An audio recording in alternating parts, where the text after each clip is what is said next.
प्रभूची स्तुती असो. आज पुन्हा एक वार त्या परात्पर देवाने त्याच्या पवित्र चरणाशी आपल्याला एकवटलेलं आहे आणि निश्चित प्रभूच्या उपस्थितीमध्ये आपण आहोत. आमेन. जसं मोशेने निवास मंडप बांधला, शल्मोनाने देवासाठी मंदिर बांधलं, तसे ह्या दिवसांमध्ये देवाने तुम्हाला आणि मला अशी जबाबदारी दिलेली आहे की आपण देवाच्या मंडळीला उभारावं. मंडळी म्हणजे चर्चची बिल्डिंग नाही, त्या सर्व दुय्यम गोष्टी आहेत. मंडळी म्हणजे देवाचे लोक देवाच्या राज्यात उभं राहणं हे फार गरजेचं आहे. ज्याला ग्रेट कमिशन आपण म्हणतो, ख्रिस्ताची अखेरची आज्ञा जी तुम्हाला आणि मला होती, ती आज्ञा जा आणि संपूर्ण सृष्टीला सुवार्तेची घोषणा करा, सर्वांना देवजो बाप, देवजो पुत्र आणि देवजो पवित्र आत्मा याच्या नावाने बाप्तिस्मा द्या आणि त्यांना शिष्य करा. मंडळी उभारली जाणं आणि देवाचे लोक देवाच्या सानिध्यात प्रबळ होणं ही या शेवटच्या काळातली सगळ्यात मोठी आणि महत्त्वाची अशी गरज आहे. बऱ्याचदा मंडळ्या ज्यावेळेस उभारल्या जातात किंवा ज्यावेळेस देवाचे लोक एकत्र येतात आणि देवाचं काम वाढू लागतं, तर बऱ्याचदा एक ख्रिस्ती व्यक्ती म्हणून आपल्यापैकी प्रत्येकाला असं निदर्शनात येतं की कुठलाही व्यक्ती प्रार्थनेत प्रबळ असताना तो कधीच आत्म्यात पडत नसतो. कुठलाही व्यक्ती देवाबरोबर चालत असताना, कालपर्यंत देवाबरोबर चालला आणि आज अचानक कसा आत्म्यात पडला, किंवा आज अचानक हा व्यक्ती देवापासून कसा दूर गेला, आज अचानकपणे हा व्यक्ती देवाशी फितूर कसा झाला, असं कधीच घडत नसतं. सैतान नेहमी लोकांना देवापासून आधी दूर करण्याचा प्रयत्न करतो आणि ज्यावेळेस मनुष्य देवाशी डिस्कनेक्ट व्हायचा हळूहळू प्रयत्न करतो, देवापासून दूर जातो आणि ज्यावेळेस तो एकटा पडतो, त्यावेळेस सैतान त्याच्यावरती हल्ला करतो आणि मग त्याच्यानंतर त्या जीवाचा सैतान नाश करतो, असं बहुतेकदा आपल्या निदर्शनात येतं. आणि त्यामुळे परमेश्वराची ही इच्छा आहे की आम्ही नेहमी फेलोशिपमध्ये राहणं खूप गरजेचं आहे. मग तुमच्या परिवारातली संगती असेल, तुमच्या मंडळीतील संगती असेल, भावांनी भावांना भेटावं, प्रार्थना करावी, बहिणींनी एकत्र यावं, प्रार्थना करावी, युथ मीटिंग असावी, संडे स्कूल असावं, सगळं ज्यावेळेस देवाचं राज्य उभारलं जात असताना, ज्यावेळेस लोक ऐक्याने आणि देवाच्या सामर्थ्याने टिकून राहतात, त्यावेळेस त्यांना कधीही सैतान हरवू शकत नाही किंवा त्यांच्या जीवनाचा नाश होऊ शकत नाही. नाश होण्यापूर्वी मनुष्याचं मन गर्विष्ठ बनतं आणि सैतान त्याला एकटं करतो, सेपरेट करतो.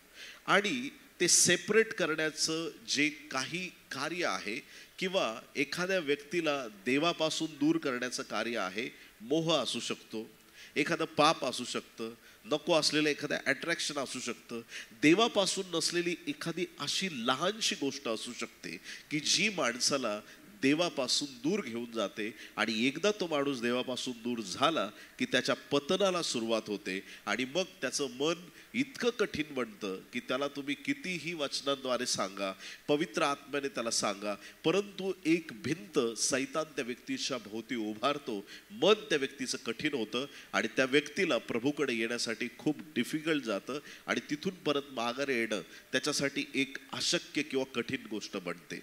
आणि म्हणून आज जसं आम्ही देवाच्या उपस्थितीमध्ये आहोत, तर आज आम्ही एक पक्की गोष्ट लक्षात ठेवायची की आम्हाला सैतानाने कधीही एकटं पाडू नये. एकटं पाडणं म्हणजे मी एकांतातल्या प्रार्थनेविषयी बोलत नाही किंवा एकटं पाडणं म्हणजे तुम्ही एखादे एकटेच व्यक्ती कुठंतरी सभेला गेलात, मी त्याच्याबद्दल बोलत नाही. एकटं पडणं म्हणजे तुम्ही एकटेच ऑफिसला गेलात, तुमच्या कामावरती गेलात, एकटे शाळेत गेलात, त्याला एकटं पडणं म्हणत नाही. पण स्पिरिच्युअली ज्यावेळेस तुमच्यामध्ये ड्रायनेस येतो आणि ज्यावेळेस तुम्ही तुटल्यासारखे किंवा एक अलिप्त असे म्हणून तुम्ही जगायला सुरुवात करता, तर त्यावेळेस ना एक झुकलेली भिंत कशी असते त्या प्रकारचं मनुष्याचं जीवन होतं. झुकलेली भिंत या शब्दाचा अर्थ असा आहे की ज्यावेळेस कुठलंही बांधकाम आपण करतो, ते बांधकाम करत असताना त्या गोष्टींमध्ये म्हणजे बारकाईने लक्ष द्यावं लागतं. जर पाया घेतला तर ती इमारत पक्की उभी राहणार आहे. पायाच घेतला नाही तर ते घर जे वाळूवरती होतं त्याची काय हालत खराब झाली ते तुम्हाला माहीत आहे. तर पाया घेणं गरजेचं आहे. त्याच्यानंतर ते बांधकाम होत असताना देखील ज्यावेळेस भिंती बांधल्या जातात त्यावेळेस एक विशेष एक अवजार असतं, एक अशी विशेष गोष्ट आहे की ज्याने भिंतीला बरोबर लाईनमध्ये प्रत्येक विटेला आणण्याचा प्रयत्न केला जातो. काय म्हणतात त्याला? क्या बात आहे, ओळंबा. आज रात्री परमेश्वराच्या हातात तुमच्यासाठी ओळंबा आहे. किती लोक आमेन म्हणतील? हालेलुया. ओळंबा एक अशी गोष्ट आहे की जी भिंतीला बरोबर एकदम ॲक्युरेट असं तयार करणारी आहे. जर बांधणाऱ्या गौंड्याने जर एखादी वीट इकडं तिकडं लावली, 2-4 विटा इकडं तिकडं केल्या, तर येत्या दिवसात ती भिंत पूर्णपणे ढासळू शकते आणि मग ती भिंत पक्की राहत नाही. भिंत झुकण्याचं कारण असं असू शकतं की ती बांधताना काहीतरी मिस्टेक केलेली आहे. भिंत झुकण्याचं कारण असू शकतं की त्या भिंतीवरती आघात झालेले आहेत. भिंत झुकण्याचं कारण असू शकतं की ती सिंगल विटांची भिंत असू शकते, डबल टिबल विटांची नसेल किंवा त्याला साथीला कोणी नसेल. अशा भिंती पटकन कोसळतात. आता भिंतीबद्दल बोलतोय तर भिंतीबद्दल बायबलचं वचन काय तिथून आपण सुरुवात करूया. या पवित्र शास्त्रातून स्तोत्रसंहिता 62 अध्याय, Psalms chapter 62 and verse 3. एकट्या मनुष्याला मारण्याकरिता त्याच्यावर तुम्ही सर्व कोठवर चढाई करून याल. एकटा व्यक्ती कसा आहे पुढच्या वाक्यात सांगितलाय. परत वाचतो. एकट्या मनुष्याला मारण्याकरिता त्याच्यावर तुम्ही सर्व कोठवर चढाई करून याल. तो झुकलेल्या भिंतीसारखा, कोसळलेल्या कुंपणासारखा आहे. झुकलेल्या भिंतीसारखा आणि कोसळलेल्या कुंपणासारखा आहे. कोणता व्यक्ती? एकटा व्यक्ती. सैतान सगळ्यात आधी तुम्हाला एकटं पाडतो. सैतान सर्वप्रथम विश्वासणाऱ्यावरती हल्ला करतो की तो त्यांचं चर्चला येणं बंद करू शकतो. कदाचित तो त्यांना स्पिरिच्युअल ड्रायनेस आणू शकतो. कदाचित खोट्या गोष्टी मनामध्ये बसवून एखाद्या व्यक्तीला देवापासून दूर नेण्याचा प्रयत्न करतो. तुम्हाला नेहमी माहीत पाहिजे की देवाच्या दिव्यदूतांनी तुम्हाला घेरलेला आहे. येशूचं रक्त तुमच्या अवतीभोवती आहे. प्रभूचा हात तुमच्या जीवनावरती आहे. जग तुम्हाला टाकेल पण तुमचा देव तुम्हाला सोडणार नाही. ती देवाबरोबरची एकनिष्ठता, ती देवाबरोबरची भक्कमता आमच्या जीवनात पाहिजे. आणि आम्ही असं म्हणणार नाही की मी झुकलेली भिंत किंवा मोडलेलं कुंपण आहे, तर तुम्ही म्हणाल की मी उभी असणारी एक सरळ भिंत आहे आणि ज्यामध्ये देवाची उपस्थिती आहे. माझ्या देवाने मला घेरलेलं आहे. मी तुटलेलं कुंपण नाहीये. किती लोक आमेन म्हणतील? आम्ही देवाशी एकनिष्ठ असताना जो अतूट विश्वास प्रत्येक परिस्थितीत आपल्याकडे असतो, देवाशी जुडलेलो असताना, प्रभूच्या वचनामध्ये जुडलेलो असताना, ज्यावेळेस एक अतूट असा सामर्थ्यवान आमच्यात विश्वास असतो, तो विश्वास निरंतर आमच्यामध्ये खंबीर राहिला पाहिजे. हालेलुया. कधी तुम्हाला सैतान सांगेल तू एकटा पडलेला आहे. कधी तुम्हाला सैतान सांगेल तुझ्या जीवनात असं झालेलं आहे. कितीतरी वेळा डोळ्यांनी दिसतं ही परिस्थिती नकारात्मक झालेली आहे. कितीतरी वेळा तुमच्या दैनंदिन जीवनात तुम्हाला कळतं की आता ह्याची प्रकृती बिघडली आहे, आता आर्थिक हानी आलेली आहे, आता संकट आलेलं आहे. पण त्या संकटाला ऍक्सेप्ट न करता, त्या आजाराला ऍक्सेप्ट न करता, ज्यावेळेस तुम्ही चांगल्या गोष्टी बोलायला सुरुवात करता, या आजारापेक्षा माझा देव मोठा आहे, या समस्येपेक्षा माझा येशू महान आहे, या सर्व गोष्टींपेक्षा माझा प्रभू सामर्थ्यवान आहे, त्यावेळेस तुम्हाला जाणीव होते की माझ्या देवाने माझी साथ सोडलेली नाही. त्यावेळेस तुम्हाला कळतं की तुमच्या बरोबर तुमचा देव आहे. एक प्रगल्भ असा तुमचा विचार नेहमी असला पाहिजे. अंतःकरणाच्या तळागाळात तुम्हाला पक्की ही जाणीव पाहिजे की माझा प्रभू मला सोडत नाही. आमेन.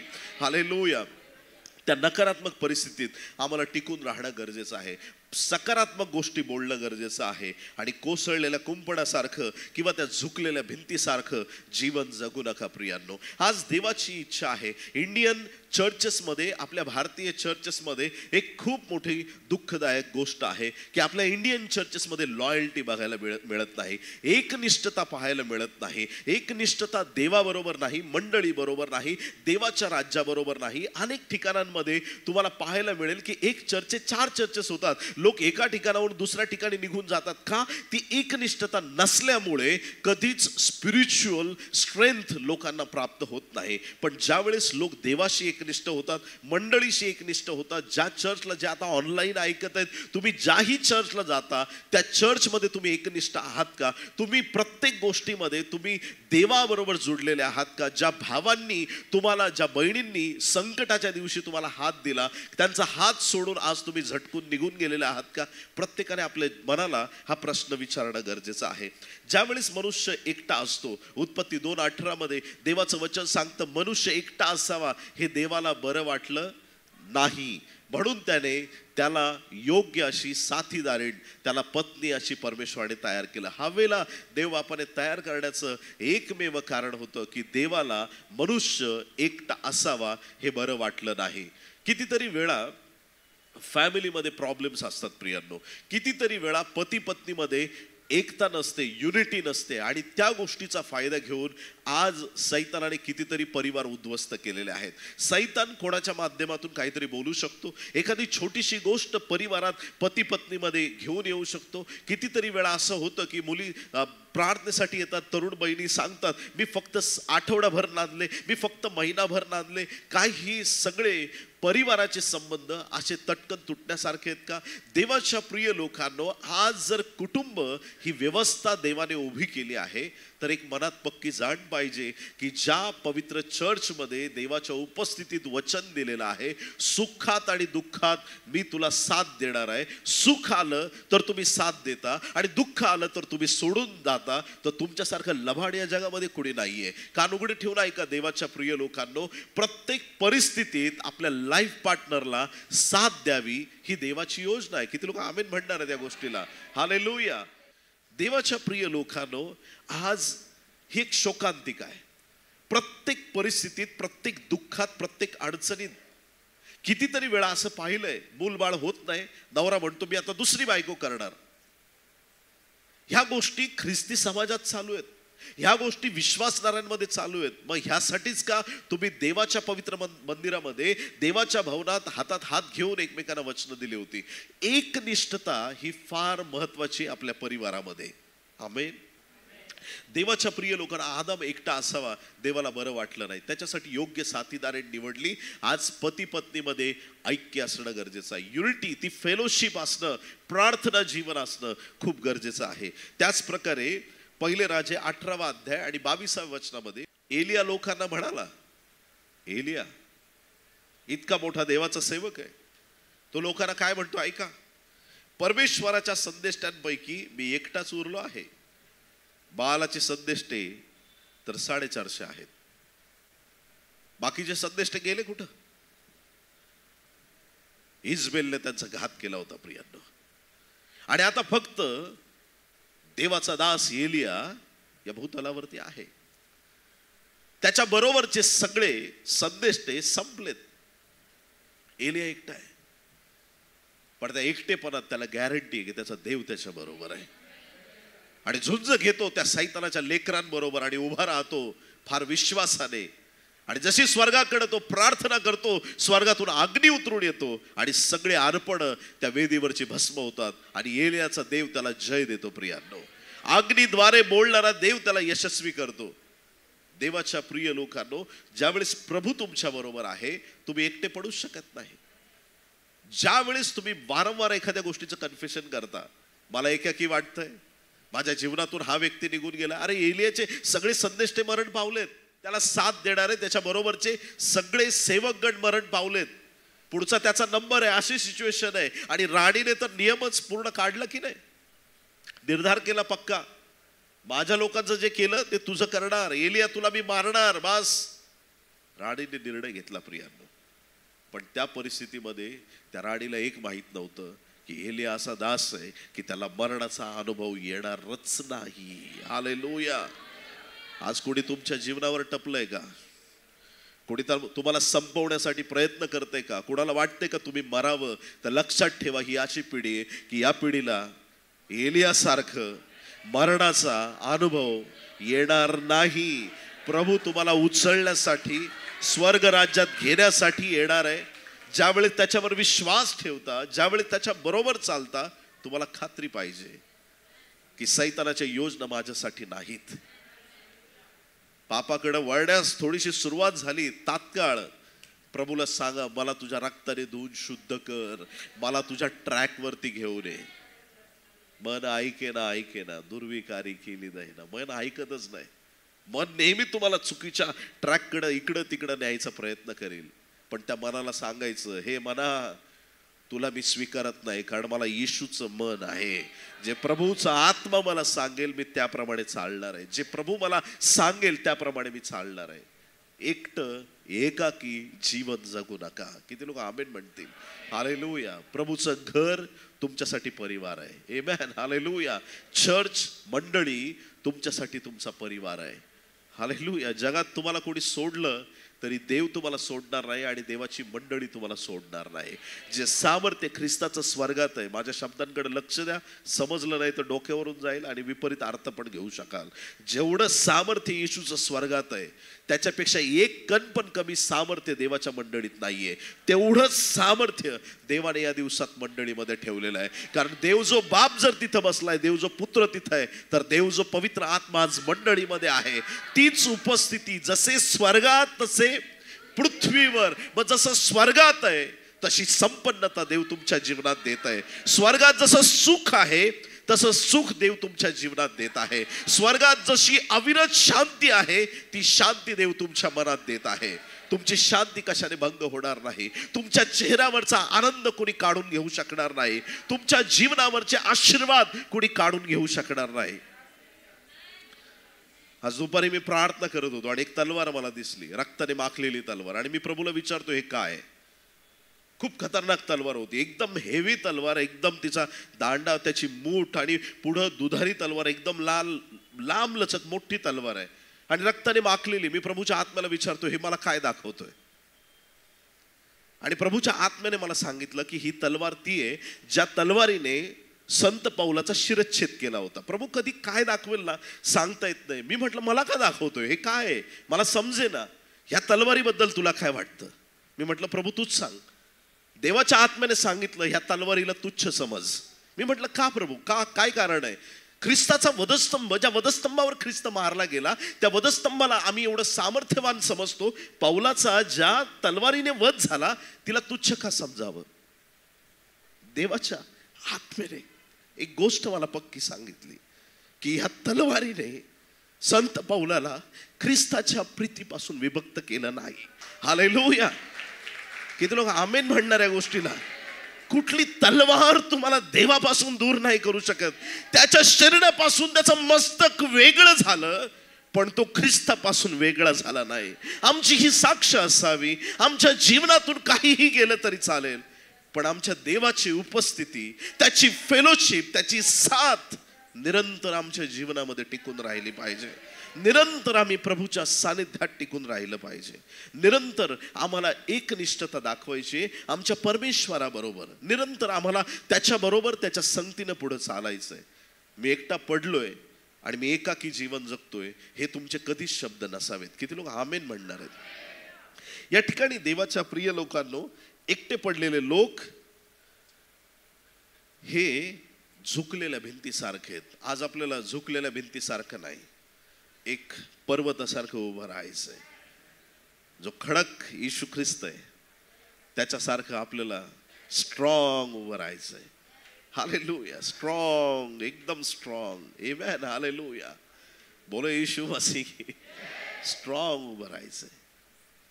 तुम्ही जर मंडळांचा इतिहास पाहिला ना, बायबल लिहिणाऱ्या लोकांना म्हणजे ते पूर्वी म्हणजे असं काही प्रिंटिंग प्रेस नव्हती, त्याचं कॉपीज बनवायचे ना. एक बायबल असायचं, ते स्प्रेड झालं पाहिजे, त्याच्या कॉपीज बनवायचे. लिटरली म्हणजे त्यांना कसं कसं मारलंय जर ते तुम्ही इतिहास जर पाहिला ना. पण म्हणजे ख्रिश्चनिटीला पूर्वीपासून लोकांनी संपवायचा प्रयत्न केला, पण जी आग माझ्या देवाने लावली ती विझवण्याचं सामर्थ्य या जगात कोणामध्ये नाहीये. हालेलुया. ज्याला देव उभं करतो त्याला कोणाचा बाप बसू शकत नाही. ज्याला देव चालवतो त्याला कोणाचा बाप थांबवू शकत नाही. ज्याला देव निवडतो त्याला कोणी डिससिलेक्ट करू शकत नाही. हालेलुया. देवाच्या प्रिय लोकांनो, एकटं राहू नका, एकाकी जीवन जगू नका. देवाच्या सानिध्यात राहा आणि मंडळीच्या कनेक्शन मध्ये राहा, संतांच्या बरोबर राहा, देवाच्या दास दासींबरोबर कनेक्ट राहा, फेलोशिप मध्ये राहा.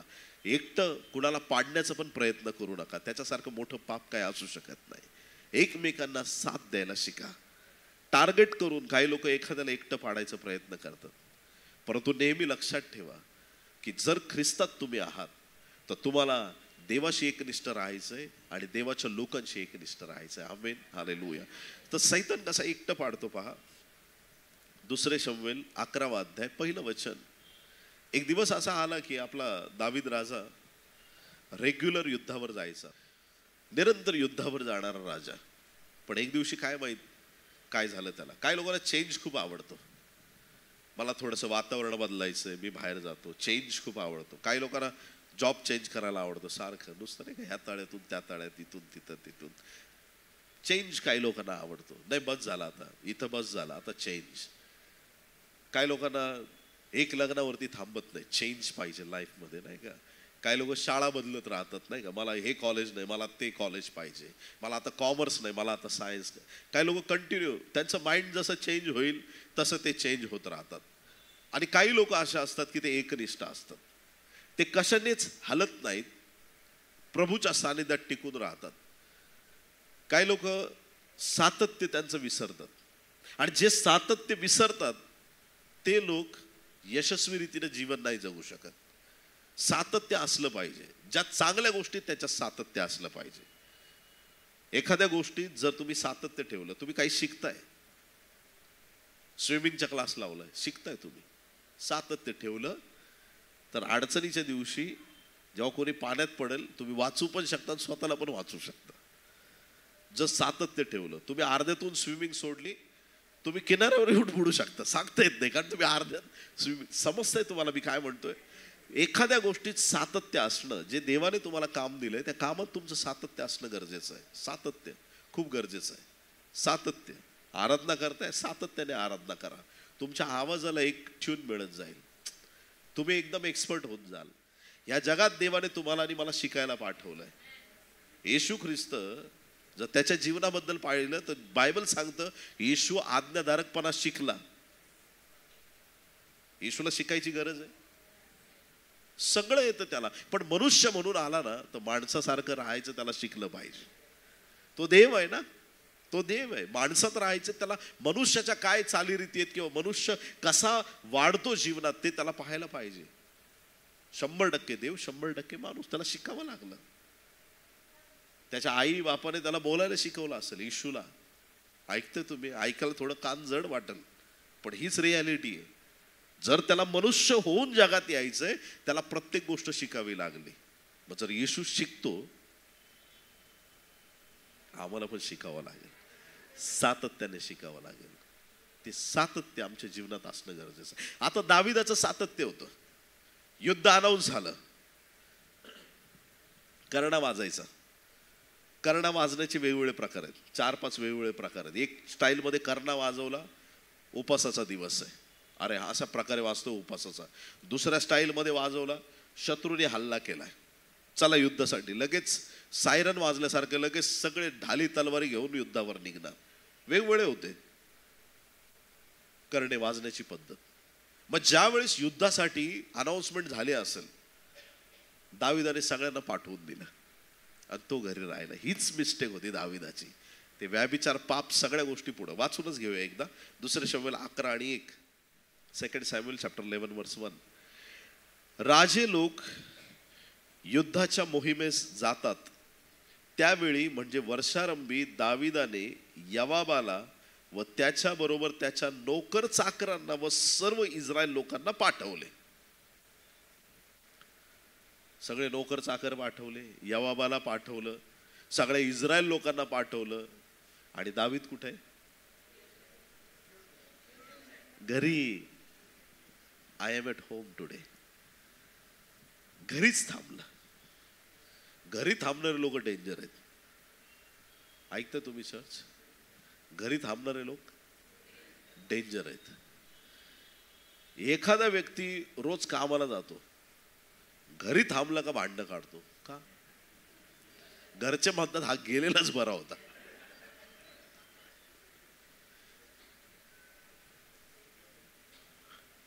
काही लोक प्रार्थना करतात, देवा हे देवा याला असं काम दे, 365 दिवस त्याला तिकडच ठेव. काही लोक बाहेर गेल्यावर घरात शांती असते, आणि काही लोक घरात अशांती असली की ते आल्याने घरात शांती होते. तुम्ही कोण आहेत ते बघून घ्या. दाविदाने सगळ्यांना युद्धावर पाठवलं. यावाबाला, त्याच्या बरोबरच्या त्याच्या सगळ्या नोकर चाकरांना आणि सर्व इस्रायल लोकांना पाठवलं. त्यांनी अमोन्यांचा संहार करून राब्बा नगरास वेढा घातला. पण दावीद यरुशलेमेतच राहिला, घरीच राहिला, यरुशलेमेत गेलाच नाही. सगळे गेले, हा यरुशलेमेत राहिला. वेळ मिळाला तर निवांत पुढची घटना वाचा. आता घरी थांबला तर जरा तंतुवाद्य काढायचं जरा कपाटातून. घरी राहिलंच आहे तर बायबल वगैरे काढायचं, वाचत बसायचं, आराधना करत बसायची. टेरेसवर गेला फिरायला.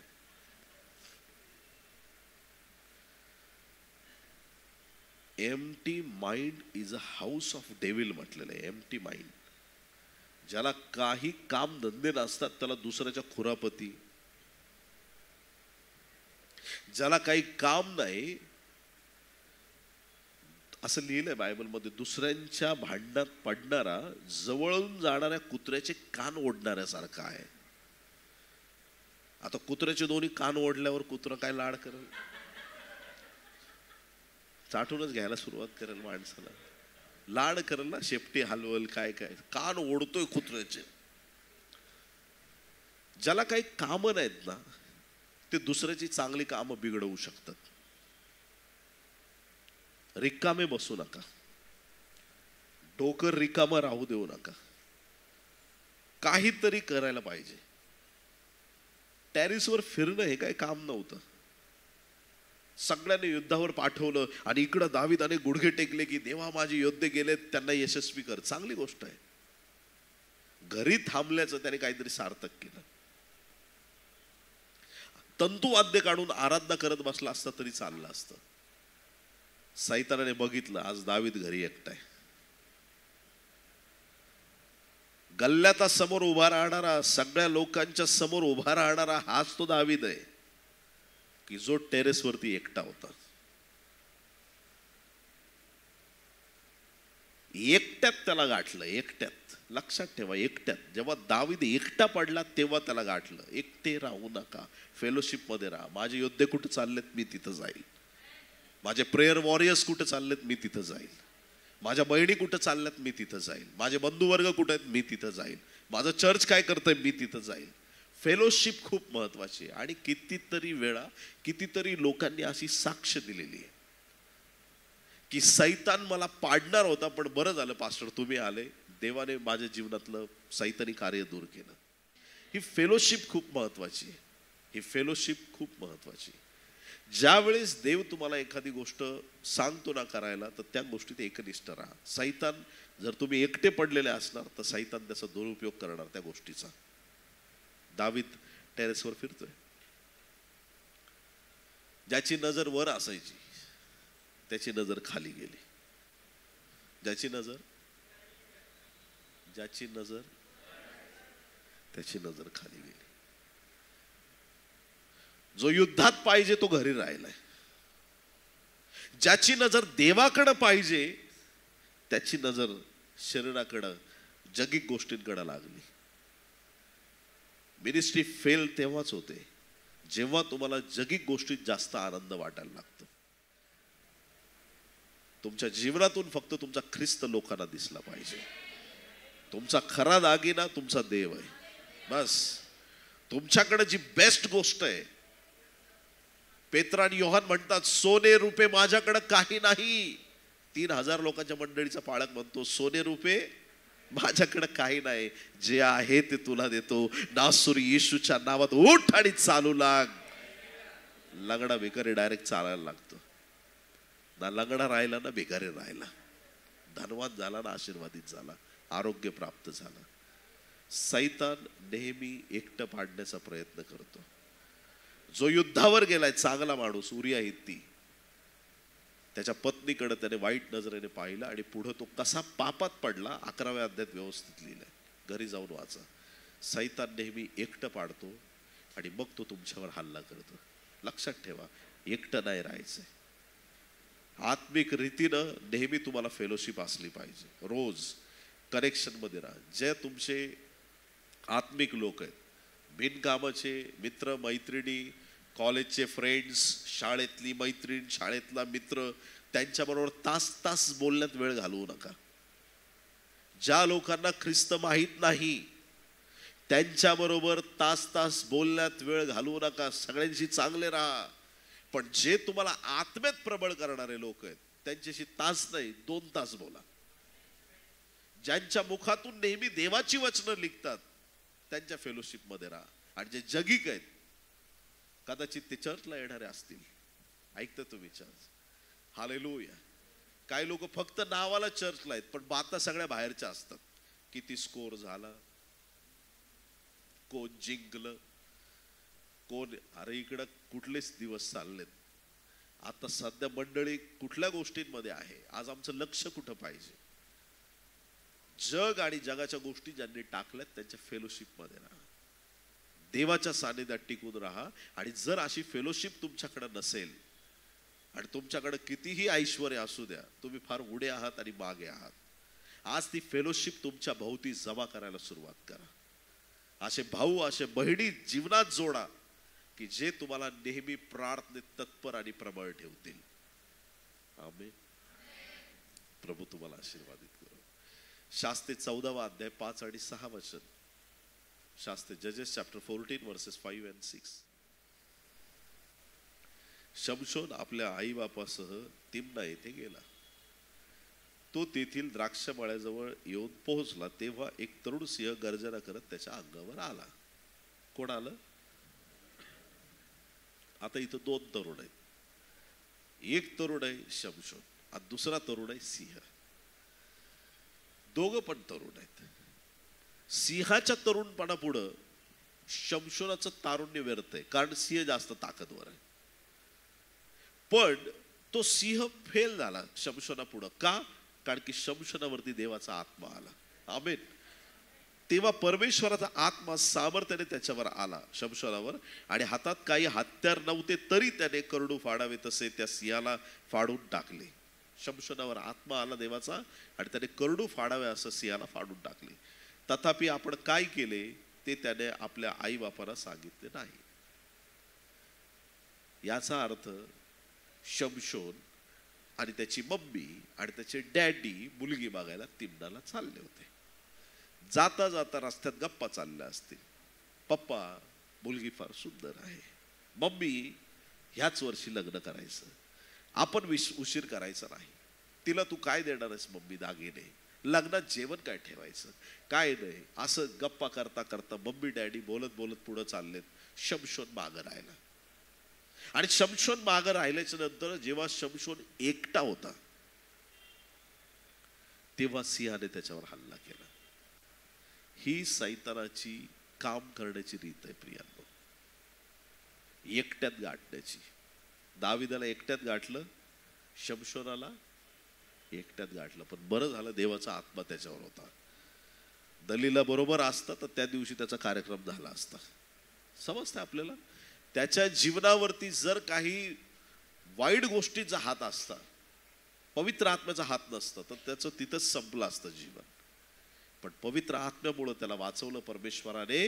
परंतु एक गोष्ट इथून पक्की कळाली, शमशोन एकटा होता तेव्हाच बरोबर सैतानाने त्याच्यावरती हल्ला केला. आई बापा बरोबर असताना परमेश्वराने त्याला सांभाळलं. एकटा पडला तरी सांभाळलं. परंतु जोपर्यंत आईबाप बरोबर होते सिंहाने त्याच्यावर हल्ला केला नाही. ही फेलोशिप महत्वाची. फेलोशिप महत्वाची. जे आत्म्यात पडलेले लोक आहेत ते हळूहळू हळूहळू अलिप्त व्हायला लागतात. कधी कधी असं होईल तुमच्या बरोबर, रोज प्रार्थना करणारे तुमच्या कॉन्टॅक्ट मध्ये येणारच नाहीत, तुमचे फोनच उचलणार नाहीत. आणि 6 महिन्यांनी फिरून येऊन सांगतील, ऍक्च्युली मी देवापासून दूर गेलो होतो. जेव्हा ते दूर जातात त्यावेळेस सैतान त्यांना पाडत असतो, नेहमी लक्षात ठेवा. लूक 10व्या अध्यायाच्या 25 ते 37 वचनामध्ये चांगला शमरोनी, तिथं जो व्यक्ती आहे तो यरुशलेमहून यरीहोला चालला होता. आता ट्रॅक पण बघा कसा आहे. यरुशलेम डोंगरावरती आहे आणि यरीहो खाली आहे. चांगल्या ठिकाणातून, शांतीच्या नगरातून, यरुशलेम म्हणजे शांतीचं नगर आणि यरीहो म्हणजे युद्धभूमी, शांतीचं नगर सोडून युद्धभूमीकडे चालला होता. देवाच्या उपस्थितीचं ठिकाण ठेवून तिथंच सोडून अशा मार्गाला चाललाय की जिथं अशांती, यरीहोला चाललाय. आणि जाता जाता वाटेत त्याला लुटारूंनी गाठले. आणि असे गाठले, 10वा अध्याय 30वा एकच वचन वाचूया. लूक 10 आणि 30. येशूने उत्तर दिले, एक मनुष्य यरुशलेमहून खाली यरीहोस जात असताना लुटारूंच्या हाती सापडला. त्यांनी त्याचे कपडे काढून घेऊन त्याला मारही दिला. कपडे काढून घेतले, मार दिला आणि त्याला अर्धमेला टाकून ते निघून गेले. लुटारूंच्या हाती सापडलेला व्यक्ती, त्याला मार दिला. त्यांना नव्हे, अनेक वचने नाही, एक वचनी, एकटा होता. त्याच्या प्रवासात तो एकटा होता. माझं चॅलेंज आहे, ओपन चॅलेंज आहे. ज्या प्रवासात तुम्ही येशूला बरोबर घेतलंय त्या प्रवासात तुमचा ऍक्सिडेंट होऊ शकत नाही. तुम्हाला गॅरंटी पाहिजे. समुद्रावरचे वादळ तेव्हा शांत करणारा तो आहे. आजच्या ट्रॅफिक फार डेंजर आहे. मुंबई असं ठिकाण आहे, घरातून गेलेला माणूस संध्याकाळी परत येतो का नाही गॅरंटी नाही. धकाधकीचं जीवन आहे. तुझ्यासाठी असेल, यहोवा माझी ढाल आहे, माझा प्रभू माझं कवच आहे, जाणार परत येणार, हा अभिषेक आहे, ही कृपा आहे देवाची. आम्हाला खात्री पाहिजे. लोक बोलतात, आम्ही बोलतो, हा किती लोक मारतात, काय काय होतं काय माहित, गेला येतोय की नाही परत. नेगेटिव्ह बोलू नका. परमेश्वर तुमचं जाणं येणं सदा सर्व काळ आशीर्वादित करणारा देव आहे. तुमचा प्रत्येक प्रवास त्याच्या उपस्थितीत पार पडणार आहे. हा एकटाच चालला होता आणि मग त्याच्यावरती असा हल्ला झाला की त्याचे कपडे गेले, फटके पडले, इतका मार मिळाला त्याला, अर्ध मेला झाला आणि रस्त्यावरती पडून राहिला. ते कोण कोण आले, लेवी याजक सगळे इकडून तिकडून सगळे निघून गेले. मग चांगला शमरोनी आला. तिथं शमरोनीच आहे पण त्यांनी चांगले गुण दाखवल्यामुळे त्याला चांगला शमरोनी म्हटलेलं आहे. त्याच्या जखमांना तेल आणि द्राक्षरस लावला, आपल्या जनावरांवर बसवलं, उतार शाळेत नेलं, उतार शाळेच्या रक्षकाला पैसे दिले, परिश्रम केले, परत येईल अजून देईल पण याची काळजी घे. ह्या सगळ्या घटनेमध्ये ना देवाच्या प्रिय लोकांनो, एक अतिशय वाईट लोक दिसत आहेत आणि दुसरे एक गट आहे की म्हणजे ज्याच्यामध्ये आपण शमरोनी म्हणू शकतो की तो खूप चांगला आहे. हालेलुया. फक्त लुटारूच वाईट नाहीयेत. ज्यांना दिसतंय की हा मरतोय ते टाकून जाणारे पण तेवढेच वाईट आहेत. त्या लुटारून एवढेच ते पण वाईट आहेत. कोणी मारणार आहे तो दोषी आहे, ठीक आहे, पण चांगलं करणं कळत असून जो करत नाही तो ते पाप करतो. हे पण पापी आहेत. लुटारू पण पापी आणि हे पण पापी. फक्त फरक एवढा आहे, तो अधर्मी पापी नाही, धार्मिक पापी, पण सगळ्यांना लेबल एकच, पापी. एकच चांगला शमरोनी तिथं आला, त्यांनी खरंच देवाच्या योजनेप्रमाणे कार्य केलं. त्याचा खुलासा तुम्हाला माहिती आहे पुढे. तो चांगला शमरोनी येशू ख्रिस्त आहे. पण सांगण्याचं तात्पर्य हे की त्या व्यक्तीला जेव्हा एकटं सैतानाने पाहिलं त्याच्यावरती हल्ला केला. दाविदाला एकटं पाडलं, शमशोनाला एकटं पाडलं, यरुशलेमहून यरीहोला जाणाऱ्या व्यक्तीला एकटं पाडलं. अरण्यात जेव्हा येशूची परीक्षा झाली मत्ते 4:1-3 पटकन वाचतो. तेव्हा सैतानाकडून येशूची परीक्षा व्हावी म्हणून आत्म्याने त्याला अरण्यात नेले. मग त्याने 40 दिवस व 40 रात्री उपास केला. त्यानंतर त्याला भूक लागली. तेव्हा परीक्षक त्याच्या जवळ येऊन म्हणाला, तू देवाचा पुत्र आहेस तर ह्या धोंड्याच्या भाकरी व्हाव्यात अशी आज्ञा कर. 3 प्रश्न विचारले. कधी तो सैतान येशू जवळ आला? ज्या वेळेस येशूला भूक लागली. अरण्यात तो एकटा होता.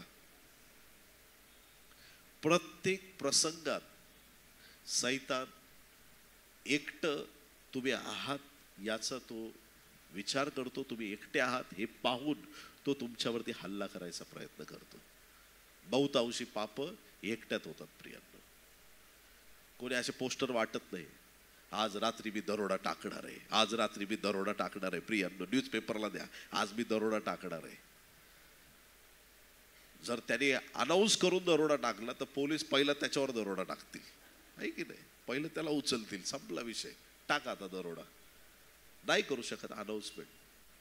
गुप्त रीतीने सगळे पाप केली जातात. पण लक्षात ठेवा, स्वर्गातून पाहणारा आमचा जिवंत देव आहे. त्याची नजर त्याच्या लेकरांकडे लागलेली आहे. म्हणून आज पश्चातापाची गरज आहे, प्रभूकडे वळण्याची गरज आहे. एकट्यात जो पवित्र राहू शकतो त्याचं जीवन आशीर्वादित आहे. त्याच्या जीवनावर देवाचा अभिषेक आहे, त्याच्या जीवनावर देवाचं सामर्थ्य आहे. तो कधीच सैतानापुढे हारू शकत नाही. एकट्यात तुम्ही काय विचार करता? एकट्यात रडत बसता का बळू?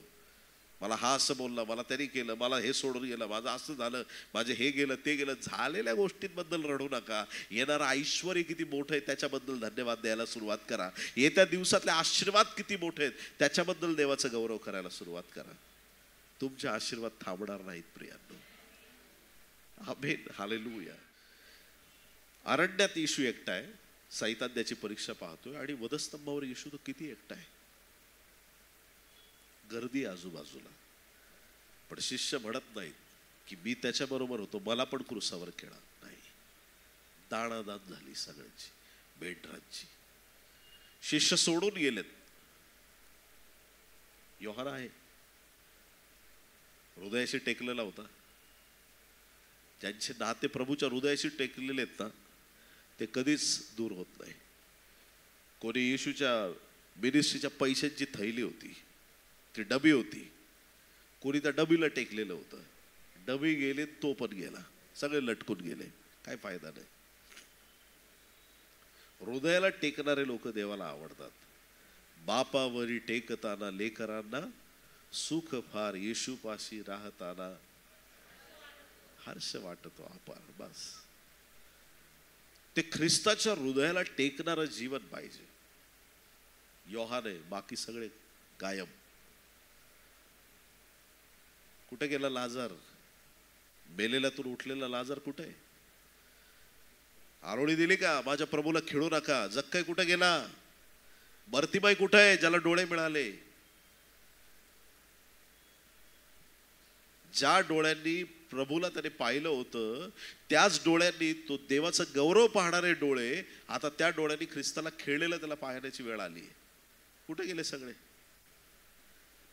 हिलिंग होती, डिलिव्हरन्स होतं, चमत्कार होते, सगळ्या चांगल्या गोष्टी होत्या, तेव्हा लोक आरडाओरडा करत होते. कुठे गेली रक्तस्रावी? कुठे गेले ते सगळे लोक? 10 कुष्ठरोगी कुठे आहेत? 9 तर आधीच पळून गेले होते. कुठे आहेत ते सगळे?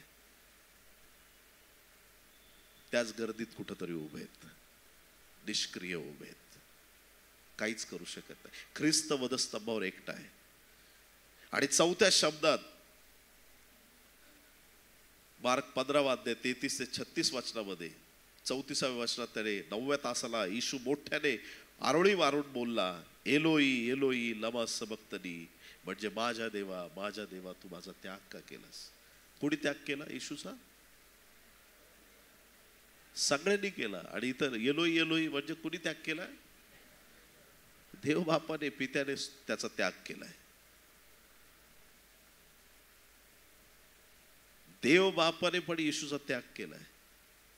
करू शकत नाही, करावा लागला. आमची पाप ख्रिस्ताने स्वतःवरती घेतली. आणि ज्यावेळेस ख्रिस्तावरती आलेली सगळी ती पाप देवाने पाहिली की ख्रिस्त आता पाप असं घडण्यात आलंय, देव आपण काही क्षण त्याचा हात सोडून दिला. पापाची सत्ता संपली. परत देव आपण त्याचा हात धरला. तो एक क्षण होता विरहाचा. येशू एकटा आहे क्रुसावरती, पण तरी सुद्धा तो पित्याशी एकनिष्ठ आहे, आपल्या ध्येयाशी एकनिष्ठ आहे. ही एकनिष्ठता आज देवाकडे मागा. मला झुकलेल्या भिंतीसारखं आणि त्या तुटलेल्या कुंपणासारखं देवा नाही राहायचंय. मला आज तुझ्या उपस्थितीने असं भर की जगातले नाते व्यर्थ झाले तरी चालतील, पण मला तुझ्यामधले लोक असे दे की जे निरंतर माझ्या भोवती उभे राहतील. मला असे लोक माझ्या जीवनात दे, असे भाऊ दे, अशा बहिणी दे, असे लोक दे माझ्या जीवनात की जे निरंतर माझ्या बरोबर ते राहतील, जे मला कधी एकटं पडू देणार नाहीत. पहिले करीत 12 अध्याय 18 ते 22 वचनामध्ये संत पौलाने शरीरावरून एक सुंदर उदाहरण दिलेलं आहे. पहिले करीत 12 अध्याय 18 ते 22 वचन. तर देवाने आपल्या इच्छेप्रमाणे शरीरामध्ये प्रत्येक अवयव लावून ठेवला आहे. शरीरात जे अवयव दिलेत सगळे हे कोणी सेट केलेत? परमेश्वराने. किती परफेक्ट सेट केलेत, किती परफेक्ट बनवलंय देवाने शरीर. डोक्याच्या केसापासून पायाच्या नखापर्यंत एक परफेक्ट देवाने क्रिएशन केलेलं आहे. प्रत्येक गोष्ट परफेक्ट आहे, प्रत्येक गोष्ट जैसे बनाया, सगळं एकदम परफेक्ट केलंय देवा आपण, एकदम परफेक्ट. मग जर प्रत्येक अवयव देवाने लावून ठेवला आहे, 19 वचन, ते सर्व मिळून एकच अवयव असे एक शरीर कोठे असते? ते सर्व मिळून एकच अवयव असते तर शरीर कोठे असते? तर मग अवयव पुष्कळ असून शरीर एक असे आहे. अवयव पुष्कळ आहेत पण शरीर किती? संख्येने आपण पुष्कळ आहेत, पण आपण ख्रिस्ताचं एक शरीर आहोत. एक शरीर. युनिटी खूप महत्वाची. ऐकताय का? खूप महत्वाची. हा संदेश माझी इच्छा आहे की प्रत्येक ख्रिस्ती व्यक्तीने ऐकला पाहिजे. आज जे मी बोलतोय प्रत्येक विश्वासणारे मंडळी फुटणारच नाही प्रियांनो, गॅरंटेड. त्याचा गौरव तुमच्या जीवनात वाढत जाईल. एक शरीर आहे आणि आपण अनेक अवयव असून आपण एक शरीर आहेत. बायबल सांगतं, डोळ्याला हातास म्हणता येत नाही मला तुझी गरज नाही. डोळ्याला हातांना म्हणता येत नाही की मला तुझी गरज नाही. तसेच मस्तकाला पायांना म्हणता येत नाही मला तुमची गरज नाही. आज समजा मस्तक चिडलं, समजायला काय जातं आपल्या बापाचं, बोला. आज मस्तक कधी कधी डोकं फिरतं ना, आज फिरलं, पायावर चिडलं, मला तुमची गरज नाही. पाय म्हटलं आता मी चालणारच नाही. तुझं डोकं घेऊन बस एक जागेवरती.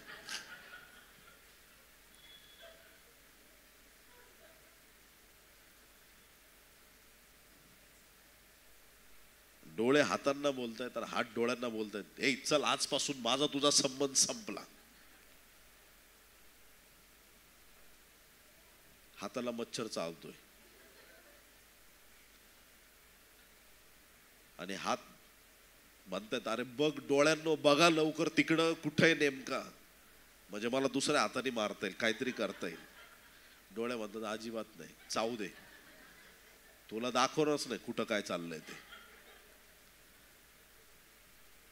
डोळ्यात काहीतरी गेलंय, डोळे रडायला लागलेत, हाताला सांगत हे काढणार आहे, काढणार, चल. बोल नको माझ्याशी, कसं गेल्या रविवारी बोललास मला, चल. अजिबात माझा तुझा संबंध नाही, माझ्याशी बोल नको. त्या दिवशी मला मच्छर चावत होतं, केलं का मदत? मला नाही केली ना. आता जा, तुझ्या डोळ्यात काही जाऊ दे, मी आता तिकडे लक्ष देणार नाही, अजिबात बघत नाही तुझ्याकडे, चल. जर अवयवांची भांडणं घेऊन आपण असा विचार करतोय की अरे जगणार कसं आपण, मंडळी कशी जगतीये, मंडळीचं काम कसं चाललंय, त्या त्या अवयवांनी त्यांचं काम मस्त केलं ना तर शरीर एकदम व्यवस्थित राहील.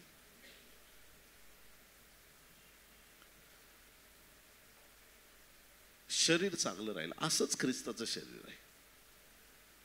ज्या वेळेस मंडळीतले लोक एकनिष्ठ राहत नाहीत, ख्रिस्ताशी एकनिष्ठ राहत नाहीत, मंडळीशी एकनिष्ठ राहत नाहीत, आबोला धरतात, भांडतात, चांगल्या चाललेल्या गोष्टी बिघडवतात, एक वाक्य चुकीचं त्या देहाला बिघडवू शकतं, डिस्कनेक्ट करू शकतं. शवविच्छेदन शब्द ऐकला असेल, पोस्टमॉर्टम. आज ते काम मंडळीमध्ये चालू आहे. पण देवाला धन्यवाद द्या की पवित्र आत्मा आम्हाला एक धरून ठेवतो. कुणी सांगितलं पास्टर विकास त्या तुमच्याबद्दल असं बोलला, जाऊ दे रे, काय नाही, प्रभू आणल त्याला जागेवरती. त्याला नाही समजत, मला तर समजतंय. ऐकता की नाही ऐकत आहे तुम्ही? कोणी काही तुमचे कान भरायला लागले तर पहिल्याच ह्याच्यात होली स्पिरिटने तुमची जर ग्रीप घेतली, तुम्ही ठरवलंच की मला नाहीच ऐकायचंय, काही असो, तटफुटी नाही होणार. तुमचं जीवन, तुमचा परिवार, तुमची मंडळी झुकलेल्या भिंतीसारखी नाही राहणार, एकदम स्ट्रेट राहणार. कधीच कोसळण्याची भीती नाही राहणार. बोला येशू मसीह की आमेन. आज एक पक्का निर्णय घ्या की प्रभू माझं जीवन मला एकाकी नकोय, मी एकट्यात रडणार नाही. आज नंतर कधीच एक क्षण पण मी हा विचार करणार नाही की मी एकटा आहे. सगळ्यात पहिले तर माझा देव मला कधी सोडणार नाही. तुम्हाला माहिती की नाही, एवढं तर गॅरंटी आहे की नाही तुम्हाला, येशू कधी सोडेल का? कुणीही सोडो. ज्यांनी वचन दिले, ज्यांनी चांगलं चांगलं गोड गोड बोलले, कुणीही सोडो, पण देव सोडणार आहे का तुम्हाला? येशू सोडणार आहे का? पवित्र आत्मा सोडणार आहे का? पवित्र आत्मा सोडणारच नाही. देव जो बाप, देव जो पुत्र, देव जो पवित्र आत्मा, देव तुम्हाला सोडतच नाही, सोडणार नाही. चला, एक आपली बाजू पक्की आहे की आमचा देव सोडत नाही. मग आम्ही एकाकी कसे काय? आम्ही एकटे पडूच शकत नाही. मग त्याच देवाच्या सानिध्यात चालत असताना तुमच्या फेलोशिपमुळे काय फायदा होईल? एक तर तुम्ही पडणार नाही आणि तुमच्यासारख्या लोकांमुळे तुम्ही दुसऱ्याला पडू देणार नाही. हालेलुया. फेलोशिप महत्वाची. जे आज जीवनात एकटे पडलेत, ज्यांच्या जीवनात संकट आहेत, हा संदेश त्यांच्यासाठी होता. तुम्ही एकटे नाही, तुमचा देव तुमच्या बरोबर आहे, देवाचा दास तुमच्या बरोबर आहे, तुमची मंडळी तुमच्या बरोबर आहे. आमेन. यावेळेस एक प्रार्थना करू, आपले डोळे बंद करूया. पवित्र स्वर्गीय देवा, येशूच्या नावात पिते आम्ही तुझ्या चरणाशी येतो. आजच्या वचनाद्वारे आमची भेट घेतलीस. स्वर्गीय बापा, आम्ही तुला धन्यवाद देतो. तुझी एकनिष्ठता, तुझं सामर्थ्य आज प्रत्येकाला तू दे. आणि प्रभू परमेश्वरा, उत्तम फेलोशिप मध्ये राहण्यासाठी, तुझ्या बरोबर पाऊलं टाकण्यासाठी प्रत्येकाला सहाय्य कर. पित्या धन्यवाद देतो. आज आमची प्रार्थना धुपाप्रमाणे तुझ समोर सादर झाली. ज्या कानांपर्यंत आज हे वचन गेले प्रभू, त्या प्रत्येक व्यक्तीच्या जीवनात तुझ्या सामर्थ्याची ओतणी कर. तुझी वचनं प्रत्येकाच्या जीवनासाठी प्रकाश देणारे अशी होऊ दे. तुझा अद्भुत आणि महान गौरव प्रकट करण्याच्या मंडळातलं ऐक्य वाढू दे, एकनिष्ठता वाढू दे, लॉयल्टी वाढू दे प्रभू. आणि तुझे लोक खंबीर रीतीने उभे राहतील अशी दया आणि कृपा कर. ही सर्व प्रार्थना उद्धारक येशू याच्या गोड, पवित्र आणि सर्वोच्च नावात मागतो म्हणून पिते ऐक. आमेन.